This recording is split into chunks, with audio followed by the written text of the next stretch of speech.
Friends, Kakinada property management channel స్వాగతం. Neeraj real estates అండి. Friends, ఇది మనకి కాకినాడలో ఆర్ఆర్ నగర్లో సైట్ అండి. ఇది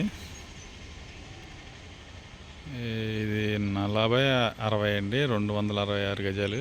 సౌత్ ఫేసింగ్ హౌస్ అండి. రోడ్ అయితే 33 ఫీట్ రోడ్ అండి. ఇది మనకి ఆర్టీఓ ఆఫీస్కి చాలా దగ్గరగా ఉంటుంది. సో దీని కాస్ట్ వచ్చి మనకి గజం 40,000 చెప్తున్నారు. ముక్కలు నచ్చితే రేటు తగ్గుతారు, మాట్లాడుకోవచ్చు. ఇదంతా మంచి ఇదిగా ఉంటుందండి. లేఅవుట్లు కనుక మనకి రోడ్లో 33 ఫీట్ రోడ్స్ ఉంటాయండి. సౌత్ ఫేసింగ్ అనమాట అండి. దీనికి 2 వైపుల హౌస్లు ఉన్నాయండి, మధ్యలో ఒక్కటే ఖాళీ స్థలం ఉంది. ఓకే ఫ్రెండ్స్, కింద నా నెంబర్ ఇస్తాను. ఎవరికైనా ఇంట్రెస్ట్ ఉంటే కాల్ చేయండి. ఇది మనకి ఆర్టీఓ ఆఫీస్కి ఆపోజిట్లో వస్తుంది ఆర్ఆర్ నగర్ అంటేనే. ఇది నాగమల్తోట జంక్షన్కి జస్ట్ ఒక 500 మీటర్స్ లేదా 600 మీటర్స్ ఉంటుంది అంతే. Okay friends.